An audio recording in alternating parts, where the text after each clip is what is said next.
बिस्मिल्लाहिर्रहमानिर्रहीम, अस्सलाम वालेकुम। प्रोग्राम आपकी कहानी में मैं हूं आपके साथ बिलाल मिर्ज़ा। हम आज मौजूद हैं खुदा की बस्ती में और ये वो इलाका है जो कि काफ़ी पसमानदा इलाकों में शुमार किया जाता है। खुदा की बस्ती के अंदर पानी, बिजली, गैस ये तो आम से मामले हैं, लेकिन साथ ही तालीम का फुकदान भी यहाँ पर बहुत ज़्यादा है। लेकिन इसके साथ साथ हमें पता चला है कि इस खुदा की बस्ती के अंदर एक स्कूल ऐसा है जहाँ पर सिर्फ 1 रुपये के एवज़ तालीम दी जाती है। हम मौजूद हैं सलीम के घर पर और सलीम वो शख्स है जो कि चप्पल का काम करता है, चप्पलें जो बनाई जाती हैं वो काम करता है। तो जैसा कि तालीम हासिल करने की कोई उम्र नहीं होती, तो सलीम ने भी इस चीज़ का मुकम्मल फ़ायदा उठाया और जब उसे पता चला कि कोई ऐसा स्कूल मौजूद है जो कि बड़ों को भी तालीम देता है और सिर्फ 1 रुपये के बदले में वो तालीम दी जा रही है, तो सलीम ने भी उसका भरपूर फ़ायदा उठाया और भरपूर तरीके से वहाँ पर पहुँचा और फिर तालीम भी हासिल की। सलीम के पास जाएंगे, तमाम तरह हक़ाइक़ जानेंगे कि असल हकीकत क्या है, क्या वाकई ही 1 रुपये के एवज़ कोई तालीम देता है और अगर देता है तो क्या तरीक़ेकार है उनका तालीम देने का। दरवाजा खोल दो।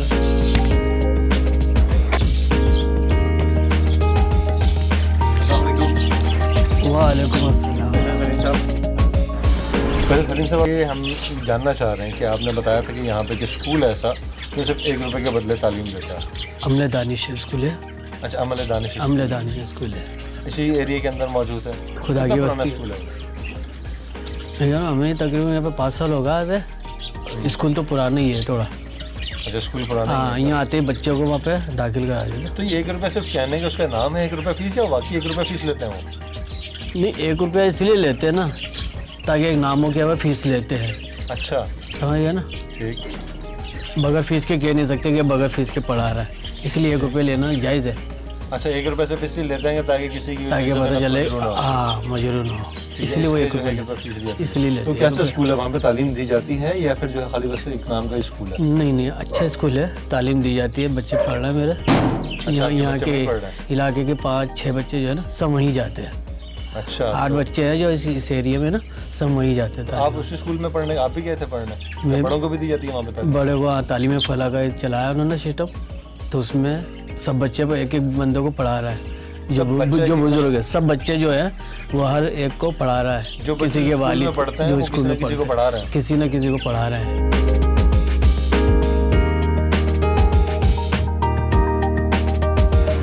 अच्छा, ये आपका जो काम देख रहा हूँ आप भी करते हैं, कितने अर्से से कर रहे हैं आप ये? हम लोग जब से यानी कि होश संभाला जब से कर रहे हैं, ये हमारा ख़ानदानी काम है, बाबा आदम से ये हमारा चलता आया है। अच्छा, आपके बड़े बूढ़े भी यही काम करते हैं? सारा हमारे जितने भी है ना बिरादरी, हम लोग यही काम करते हैं। तो यही आपका रोज़गार का तरीका भी, ये सब कुछ यही है? सब चीज़ यही है हमारे घर से। ठीक है। ये आपका बेटा है नईम जिसने आपको पढ़ाया था। अच्छा, मुझे बताओ, आपने अपने वालिद साहब को पढ़ाया, ठीक है, तो आप खुद कौन सी क्लास में हो? हम 9 क्लास। 9 क्लास में हो आप। अच्छा, आपने वालिद साहब को कितना पढ़ना लिखना सिखा दिया? इतना सिखा दिया कि अभी अखबार वगैरह पढ़ लेंगे, टीवी के हेडलाइन। अच्छा, टीवी के हेडलाइंस वगैरह सारी चीज़ें पढ़ लेते हैं, जो टिकट्स वगैरह चल रहे थे, पट्टियाँ लिखी हुई पढ़ लेते हैं। अच्छा, तो ये बताओ ना कि आप जो है आप जिस स्कूल में जाते हो उस स्कूल के अंदर कहा जा रहा है 1 रुपये फीस है। 1 रुपये ये या बस वो बातें हैं? नहीं, 1 रुपये। 1 ही रुपये फीस है। और पढ़ाई कैसी है वहाँ की? पढ़ाई अच्छी है। पढ़ाई अच्छी है। हमें लेके चलोगे उस स्कूल में? बिल्कुल। वो टीचर आपके एतराज़ तो नहीं करेंगे क्यों लेकर आया? फिर आप तैयार हो जाओ, हम चलते हैं आपके स्कूल में आज, ठीक है? अभी स्कूल में लगने में टाइम है ना, स्टार्ट होने में क्लास, ठीक है? तो अब कितने बजे स्कूल स्टार्ट होगा?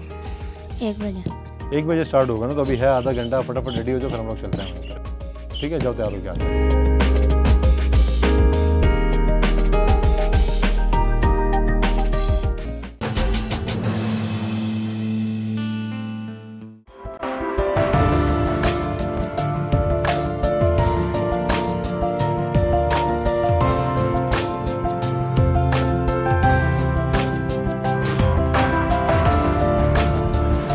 बेटा, ये स्कूल है आपका, यहाँ पे आप पढ़ने आते हो? हाँ, ये अमले स्कूल है। अमले दाने का स्कूल। 1 रुपये में। और ये लोग कहते हैं कि ना यहाँ पे एक किसी को पढ़ा, इसलिए मैंने अपने अब्बू को पढ़ाया। अच्छा, 1 रुपये फीस देते हो, उसके बदले में आप किसी को पढ़ाते हो? ताकि जो तालीम हमें मिली है वो किसी और को। ठीक है। अभी असेंबली का टाइम हो गया ना? हाँ। असेंबली मैडम कौन है स्कूल के प्रिंसिपल कौन है? अच्छा, ये हैं आपकी मैडम। ठीक है बेटा, आप जाओ अपनी लाइन में जाओ। अस्सलाम वालेकुम। अच्छा, हमें पता चला कि ये स्कूल है, क्या कॉन्सेप्ट है इसके पीछे? 1 रुपया क्या मतलब? 1 रुपया कॉन्सेप्ट समझ में नहीं आया। 1 रुपया कॉन्सेप्ट नहीं है, 1 रुपया फीस है, यानी कम से कम फीस जो आप अदा कर सकते हैं ताकि पढ़ाई ना रुक जाए आपकी। अच्छा, ये आइडिया कब आया आपको 1 रुपये की फ़ीस के हिसाब से स्कूल बनाया? ये उस वक्त आया जब मैंने 30 रुपये फ़ीस लगाई। मैंने कहा कि कम से कम फ़ीस में एक ऐसी जगह तालीम में प्रोवाइड कर दूं जहां के स्कूल मौजूद नहीं है। वो सुरजानी टाउन था, लेकिन जब वहां पे 1 महीना तो उन्होंने पढ़ लिया और उसके बाद जब फ़ीस देने की बारी आई तो उन्होंने कहा कि हम तो 30 रुपये फ़ीस नहीं दे सकते। 30 रुपये भी नहीं? नहीं कितनी दे पुरानी सकते। बात है ये? 96 की बात है। हाँ, तो मैंने कहा फिर? तो कहने लगे कि फिर हम नहीं पढ़ सकते। मैंने कहा अच्छा ये बताओ कि तुम 1 रुपया फ़ीस दे सकते हो? तो बच्चा मुस्कुराने लगा कि हाँ 1 रुपया तो दे सकते हैं। मैंने कहा बस तुम अपने घर वालों से मत लेना और 1 रुपया फ़ीस दे दिया करना और पढ़ाई करने आ जाओ। अच्छा, इस तरह मैंने 1 रुपया। तो ये किसी स्पेसिफिक बच्चे के लिए आपने किया था या आपने पूरा ओवरऑल स्कूल ही इस चीज़ पे हमने कन्वर्ट कर सारा दिया था? स्कूल ही इसी पे किया, क्योंकि जिस इलाके में मैंने स्कूल खोला था मुझे मालूम हुआ कि वहाँ पे लोग अफोर्ड ही नहीं कर सकते, इसीलिए उनके बच्चे स्कूल जा नहीं रहे थे।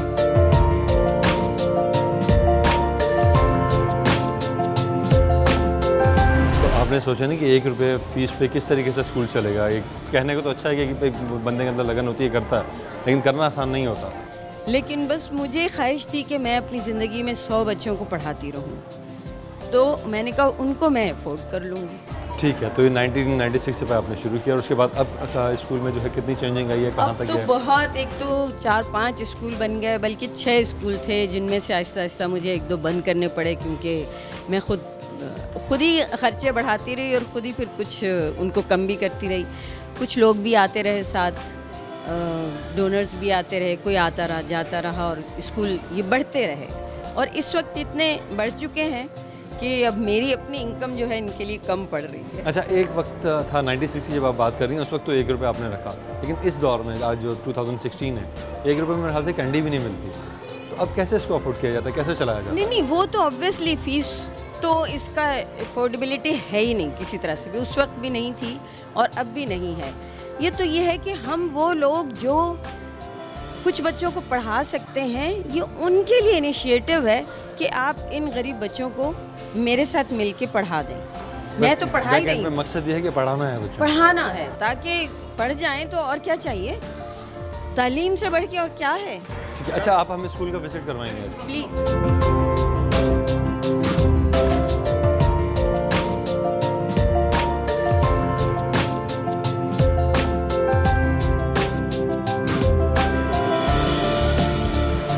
यहाँ क्या सिखाया जा रही है?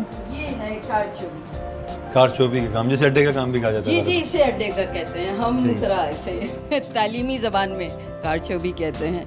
और ये सलमे का काम तो आपको पता है दुनिया भर में चलता है और हमारे मुल्क में तो ख़ास तौर पे चलता है। तो ये बच्चे अगर हुनरमंद बन जाएं तो और क्या चाहिए। ओफो, इन्होंने तो खूब कान पे भी लगा रखी है। ये मिस कान पे मैम ये यहाँ पे रखी करते हैं ना बच्चे, तो ये जब आगे की सुई से काम करते तो उछलती है। ओहो, तो वो लग ना जाए तो लिहाजा कान में लगा लेते हैं। तो सुई इतनी इम्पोर्टेंट होती है ना इसके लिए कि कोई हमारी सुई को टच ना करे, नाका खराब हो जाता है, तो इसको हम अपने कान में लगा के रखते हैं। ओके, वो तो बड़े माहिर से लग रहे हैं मुझे, तो बिल्कुल जैसे बड़े एक्सपर्ट परफेक्शन दिखा रहे हैं काफ़ी ज़्यादा। अच्छा, ये काम लड़के भी सीख सकते हैं जी, यहाँ पे? लड़के लड़कियाँ? लड़कियाँ दोनों। ये तो हुनर है, जो भी चाहे इसे अपनाए और फिर पैसे कमाए। ठीक है, अच्छा ऐसा है कि हम यहाँ हम आए हैं जिस एरिया के अंदर, खुदा की बस्ती का एरिया है, इस एरिया को क्यों सेलेक्ट किया आपने? और बहुत से एरियाज़ हैं जहाँ पर नीड है ऐसी एजुकेशन की। इस एरिया ने मुझे चुना। हाँ, मैंने नहीं चुना, क्योंकि मेरा स्कूल था सुरजानी टाउन में और जहाँ पहले कोई स्कूल नहीं होते थे 96 में। अच्छा, 96 का जो आपका स्कूल था वो आपने एक एज अ बिजनेस के तौर पे स्टार्ट किया था या ऐसी किसी वेलफेयर के तौर पे स्टार्ट किया था? किस तौर पे? आपने जो 90 नहीं, वेलफेयर के तौर पे कि मैं 100 बच्चों को अपनी ज़िंदगी में पढ़ाती रहूँ, उसके लिए शुरू किया था। और वहाँ से बच्चे शिफ्ट होके यहाँ खुदा की बस्ती में आए। बहुत वीराना था 99 में, यहाँ पे सिर्फ 150 घर थे और वो चाहते थे कि 1 रुपया फ़ीस का स्कूल यहाँ पे हो, क्योंकि यहाँ पे कोई स्कूल नहीं था। तो इस इलाके ने मुझे चुना, मैंने इसे नहीं चुना। मतलब आप निकले तो फिर आपको रास्ता मिल गया। बच्चों से बात करना चाहेंगे इनसे? जी प्लीज़। अस्सलाम वालेकुम बेटा, वालेकुम अस्सलाम। क्या नाम है आपका? फैज़ान। फैज़ान नाम। अच्छा फैज़ान, आपको ये आता है काम करना? यस, कंप्लीट काम आता है या थोड़ा थोड़ा आता है? थोड़ा थोड़ा। कौन सी क्लास में पढ़ते हो? 5 में गए हैं अभी 5 में गए हो आप, और कौन सी क्लास से आप ये काम सीख रहे हो? अभी। ये सीखा नहीं है, पहले हम पढ़ते नहीं थे ना, जब काम करते थे। अच्छा, पहले ये आप काम करते थे, अब ये आपको यहाँ पे सीखने का भी मौका मिल गया। यस। अच्छा, एडवांस भी सीखना चाह रहे हैं। अच्छा, यहाँ पे बहुत से बच्चे आपके पास आके सीखते हैं, मुख्तलिफ क्लासेस होती होंगी, यहाँ पे बच्चे आते रहते होंगे। इनको इंटरेस्ट होता है इसमें, तो हम बेसिक से शुरू करते हैं। अब हमारा सेशन स्टार्ट हो रहा है, तो अब सेशन जब स्टार्ट हो रहा है तो हम सिर्फ बच्चों को बुनियादी चीज़ सिखाएंगे, मुट्ठी को घुमाना, सुई को घुमाना।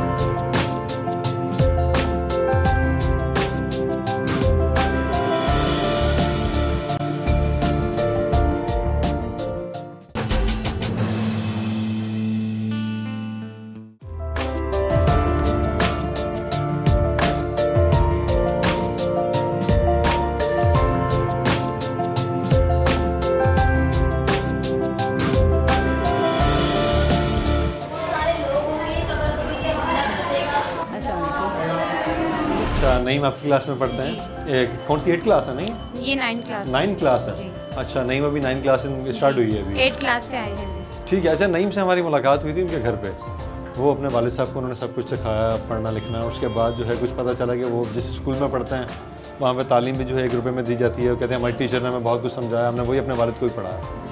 कैसा बच्चा है नईम क्लास में? नईम बहुत ही अच्छा बच्चा है, और इनकी सबसे बड़ी खूबी ये है कि स्कूल में कोई भी फंक्शन होता है या किसी भी हवाले से, तो इनको जो है हर चीज़ में हिस्सा लेने की सबसे यानी आगे काम करने की आदत है कि बढ़ चढ़कर कोई भी काम करें। अच्छा, बढ़ चढ़ के हिस्सा लेते हैं हर चीज़ में बढ़ चढ़कर हिस्सा लेते हैं और आगे बढ़कर काम करते हैं। अच्छा, ये तो अदर एक्टिविटीज़ होंगी, पढ़ाई में कैसा है? पढ़ाई में इनकी इंग्लिश बहुत अच्छी है और मैथमेटिक्स में भी बहुत अच्छी है। इंग्लिश और मैथ में बहुत अच्छे हैं। तो क्लास में कितने बच्चे हैं जो कि इस तरह नईम के मुकाबले में हैं, या नईम अकेला ही सबसे अच्छा है? नहीं, और बच्चे भी हैं क्लास में, हर कोई बढ़ चढ़ कर काम करने की कोशिश करता है, लेकिन नईम की जो एक्टिविटीज़ हैं वो बहुत ज़्यादा अच्छी है।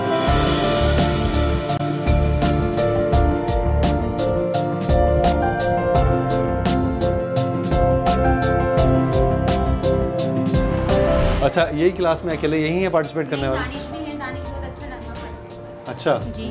दानिश कौन है? दानिश। बुलाइएगा दानिश को। दानिश आपकी कौन सी क्लास है? 9 क्लास की है ना? अच्छा, ठीक है। अच्छा, मुझे बताइए, नगमा बहुत अच्छा पढ़ते हैं जी। कौन सा नगमा? पता क्या पूछता है वो बड़ा दुश्मन? सुनाओ ना, हमें नहीं सुनाओगे? पता क्या पूछता है वो, किताबों में मिलूंगा मैं, ये माँ से जो मैंने के वादों में मिलूंगा मैं आने वाला कल वो मुझे क्यों आज मारेगा, ये उसका वहम होगा कि वो ऐसे ख्वाब तुम्हारा खून होना इसलिए अच्छा लड़ा हूँ मैं, बता आया हूँ दुश्मन को कि उससे तो बड़ा हूँ मैं ऐसी कौम से हूँ जिसके वो बच्चों से डरता है, बड़ा दुश्मन बना फिरता है जो बच्चों से लड़ता है, बड़ा दुश्मन बना फिरता है जो बच्चों से लड़ता है। ज़बरदस्त, बहुत ज़बरदस्त, बहुत ज़बरदस्त।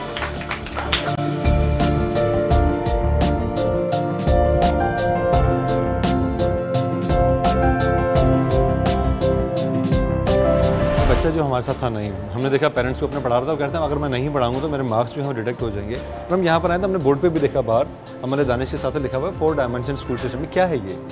एक्चुअली मैंने एक नया मॉडल तैयार किया है इन 20 वर्षों में कि जो हमारे मुल्क को ज़रूरत है, जिस मॉडल की ज़रूरत है। ये 4 डायमेंशंस हैं। एक डायमेंशन है कि तालीम और हुनर साथ साथ, जिसमें ये है कि हम बच्चों को स्किल भी सिखाते हैं कि जो इंजीनियर डॉक्टर नहीं बन सकता तो कोई स्किल तो सीखे और उसका वक्त ज़ाया ना हो। और दूसरी डायमेंशन है बड़ी उम्र के बच्चों को इस स्कूल में दाखिल करना तेज़ रफ्त के नाम से, और उन्हें 3 साल में 6 जमातें करवा देना। जी। और थर्ड डायमेंशन है कम्युनिटी एजुकेशन, जिसमें कुछ माएँ हमारे पास आके पढ़ती हैं और कुछ हमने बच्चों की ड्यूटी लगाई है 6ठी, 7वीं और 8वीं के, कि वो जाके कम्युनिटी में किसी न किसी एक को पढ़ाएं, चाहे वो ख़ानदान का फ़र्द हो, चाहे वो मोहल्ले का। नईम इसी सिलसिले की कड़ी है जी। नईम इसी सिलसिले की कड़ी है आज जो हमें जी मिला। जी जी जी बिल्कुल। और उनको चूंकि उनके फादर मिल गए थे, बाहर कोई नहीं मिल रहा था, उन्होंने अपने फादर को पढ़ाया इस उम्र में, जबकि वो चाह रहे थे कि भाई इस उम्र में मैं ही पढ़ के क्या करूँगा, लेकिन उन्हें अपने बच्चे के नंबरों के लिए पढ़ना पड़ा। और अच्छा, इसमें मार्क्स डिडक्ट हो जाएंगे। जी। अच्छा, 4 डायमेंशन फिर क्या था? और 4th डायमेंशन हमारी teachers training and education support program, यानी हम स्कूल में उनकी टीचर्स ट्रेनिंग भी करते हैं, दूसरे स्कूलों की टीचर्स की भी करते हैं और उनको सर्टिफिकेट देते हैं गवर्नमेंट का। और दूसरे जो लड़कियां मैट्रिक करके आ जाती हैं और वो एजुकेशन हासिल नहीं कर सकती तो उन्हें स्कूल से लोन दिया जाता है ताकि वो BA साथ साथ कर लें। और वो हमारी तमाम लड़कियों ने इसी तरह पढ़ा है और सारी टीचर्स, कोई BA में है, कोई FA में है, कोई MA कर रहा है।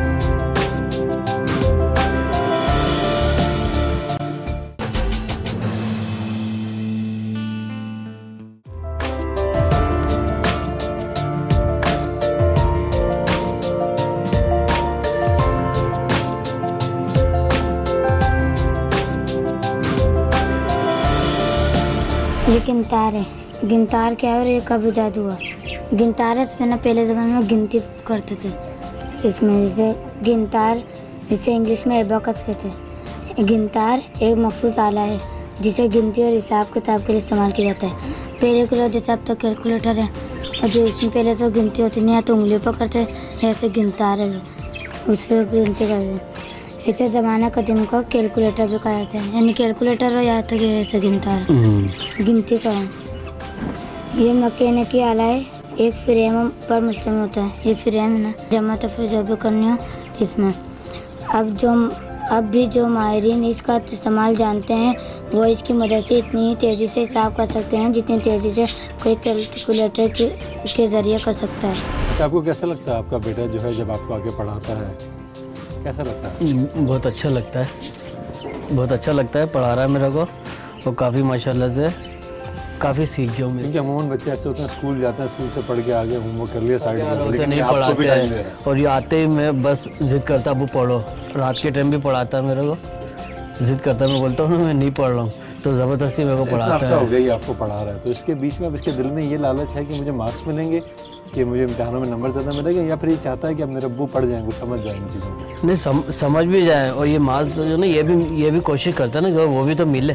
अगर मैं अच्छा इम्तिहान दूंगा ना तो फिर इसको मार्क्स अच्छे मिलेंगे। तो जाहिर है जितनी अच्छी तैयारी होगी उतने अच्छे इतने इसको मार्क्स मिलेंगे, वरना नहीं मिलेंगे स्कूल में। ठीक है, अभी भी अच्छे इसको मिले, 100 में 96 मार्क्स इसको मिले आपके। अच्छा, 100 में से 96 मार्क्स? 96 इसको मिले, 96%। यानी कि सही तालीम हासिल करवाया मेरे को। अच्छा, ऐसा तो नहीं है कि जिस स्कूल में 1 रुपया तालीम, वो 1 रुपया फीस ली जाती हो, तो बोलते जब दही अगला 1 रुपया आ रहा है तो क्या पढ़ाना है इसको, क्या दिखाना है? क्या आपको नज़र आया कि बच्चे की पढ़ाई में कुछ ऐसी चीज़ें हैं कि आपको लगता है कि बच्चा वाकई अच्छा पढ़ रहा है? नहीं, बच्चा नंबरों से भी पता चल जाता है ना कि बच्चा कितने मार्क्स लेके आ रहा है। और फिर रात को वहाँ से आके घर में पढ़ना, होमवर्क जिसे कि आप कहते हैं ना, होमवर्क करना। आप क्या चाहते हैं आपका बच्चा बड़ा होकर क्या बने? ठीक है, बच्चे की अपनी एक नसीब की बात भी होती है, बच्चे की अपनी लगन भी होती है, लेकिन आप क्या चाहते हैं कि आपका बच्चा कैसे हो? भाई अच्छा हुनर ही सीखना पड़ेगा आज के दौर में। तो जैसे आपने मुझे बताया था ना कि आपका खानदानी सिलसिला चलता आ रहा है आपके काम का, वो तो अलग है, वो एक अलग मगर है। अब नई नस्ल जो है ना वो आगे बढ़ना चाहती है। ये तो हम बुजुर्ग जैसे बड़े कर रहे हैं सब। नहीं, आप उसको सिलसिले तक महदूद रखेंगे या आप चाहते हैं कि मजीद आगे निकले या और लोगों को पढ़ाए? नहीं, और आगे निकले। कोशिश तो ये होगी बच्चा आगे तालीम हासिल करके आगे निकले, क्योंकि वक्त दौर है ना वो जदीद तरीन होता जा रहा है वक्त के हिसाब से।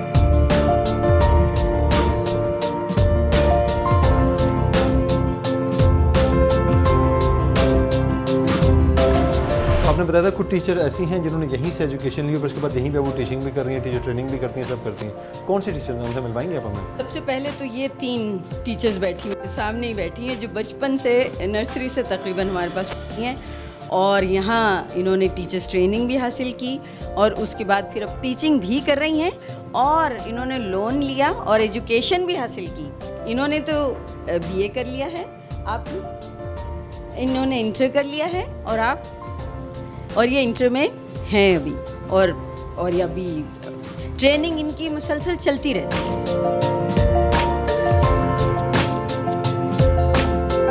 अच्छा, मैं भी बताइएगा, आप बेसिकली यहाँ पर जो है इनको ट्रेनिंग दे रही हैं तमाम टीचर्स को, आप जो है खुद जो है ट्रेनर हैं बेसिकली यहाँ? जी, पहले तो मैंने यहीं से ट्रेनिंग ट्रेनिंग हासिल की और फिर उसके बाद अब मैं यहाँ पर ट्रेनर हूँ। जो एरिया है खुदा की बस्ती का जो एरिया है जहाँ पे स्कूल मौजूद है, यहाँ पे जो बच्चे आते हैं वो नॉर्मली उनके जो बैकग्राउंड है बहुत वीक होते हैं, तो वो जो है शायद इन चीज़ों को नहीं समझते। क्या ये भी सिखाया जाता है कि उन बच्चों को कैसे हैंडल करना है? जी बिल्कुल, ज़्यादातर हमारे पास जो टीचर्स हैं वो बस्ती के टीचर्स हैं और ये इन बातों को बहुत अच्छे से समझते हैं, बच्चों की प्रॉब्लम्स को बहुत अच्छी तरह समझते हैं। वो ये भी जानते हैं कि हमने इन बच्चों की पूरी जिम्मेदारी हमारे ऊपर है, घर से बच्चे कुछ नहीं कर आने वाले, जो करना है वो हमने इनकी नहीं करना है।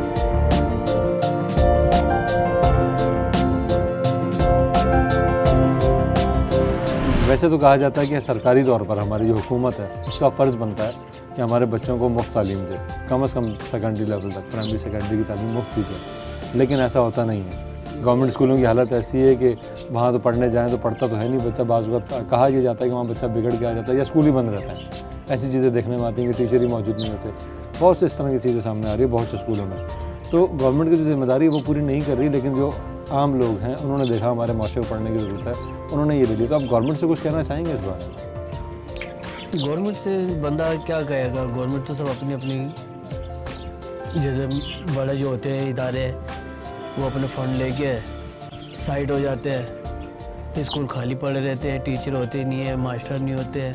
हाँ, अभी भी मैं चंद स्कूलों में गया हूँ ना, जैसे कुछ भी सफाई कुछ भी नहीं है, मेज़ें टूटी हुई है, मिसे नहीं है, मिसे अपने कमरे में जो पढ़िए बच्चे पढ़ रहा खुद ही। आप देख रहे हैं कि सलीम साहब हमारे साथ मौजूद है, उनका ये कहना है कि अगर हमारी गवर्नमेंट, हमारी हुकूमत चाहे सब कुछ बेहतर हो सकता है, लेकिन अफसोस के साथ कहना पड़ता है कि हमारे जो हुक्मरान हैं उनके बच्चों के लिए यहाँ पे कोई मेयारी स्कूल मौजूद नहीं है, क्योंकि वो खुद हुक्मरान है यहाँ के, उन्होंने ही बनाना था, वो नहीं बना पाए। उनको पता है कि हमने यहाँ पे कुछ नहीं बनाया, इसलिए अपने बच्चों को मुल्क से बाहर भेजते हैं तालीम के लिए। सेहत की बात कीजिए तो सेहत में ही ऐसा होता है कि हमारे मुल्क में जब भी कोई बड़ा सियासतदान, कोई हुक्मरान, कोई असेंबली में बैठा हुआ शख्स जब बीमार होता है तो इलाज के लिए उसे मुल्क से बाहर जाना पड़ता है। मुल्क से बाहर क्यों जाना पड़ता है? क्योंकि वो तो बैठे तो हुए हैं, बेशक महकमा सेहत की बात कर लीजिए, अगर सेहत वाले भी बैठे हुए हैं तो उनको इलाज के लिए मुल्क से बाहर जाना पड़ेगा, क्योंकि उनको पता है कि इस मुल्क के अंदर उन्होंने कुछ नहीं किया, इस मुल्क में ऐसा कुछ मौजूद नहीं है जहाँ हम अपनी सेहत जो है सही कर सकें या अपनी तालीम बेहतर बना सकें। तो बजाय इसके कि सिर्फ अपनी सोची जाए, इस कौम का भी सोचें जिस कौम के लिए आप ओथ उठाते हैं, हल्फ उठाते हैं कि इस कौम को हम तालीम देंगे, सेहत देंगे, बुनियादी सहूलियात देंगे, वो उन तक फराहम करें। तो मेरे ख्याल से आपके बच्चों को भी बाहर ना जाना पड़े, वो और ये तमाम तर बच्चे एक लेवल पर आकर खड़े होंगे और हमारा मुल्क भी तरक्की करेगा और आने वाले वक्तों में हमारे मुल्क का नाम उन मुल्कों में शुमार होगा जो बाकी तरक्की याफ्ता ममालिक हैं।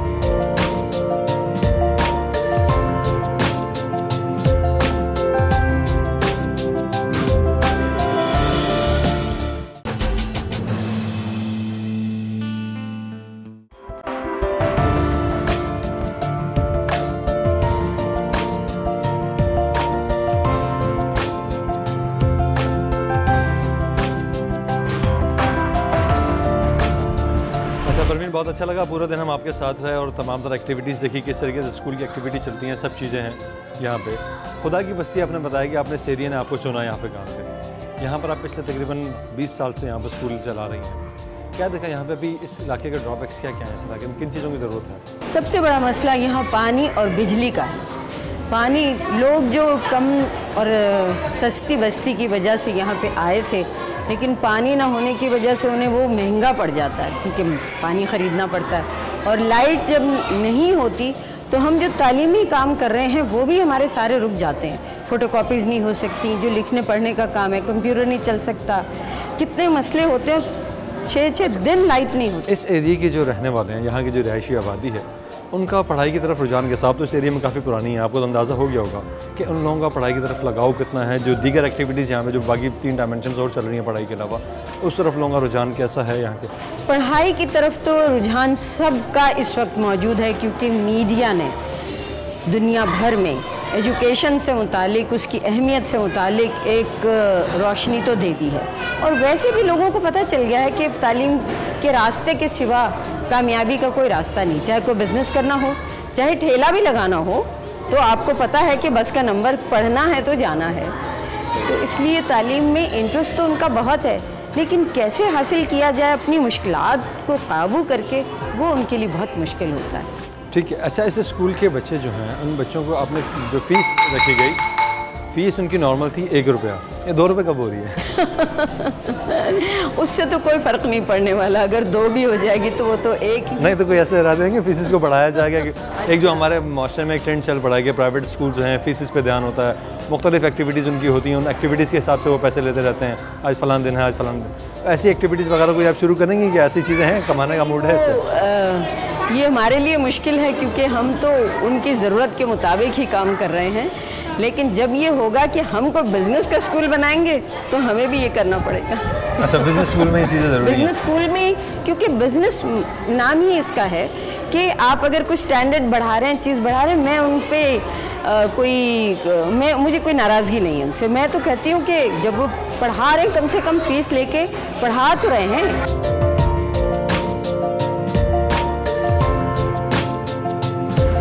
अच्छा, नहीं, बहुत अच्छा लगा, हमने आपके साथ पूरा दिन गुजारा और आपकी क्लास में भी गए, आपकी क्लास टीचर से मिले, आपकी क्लास फेलोज से मिले।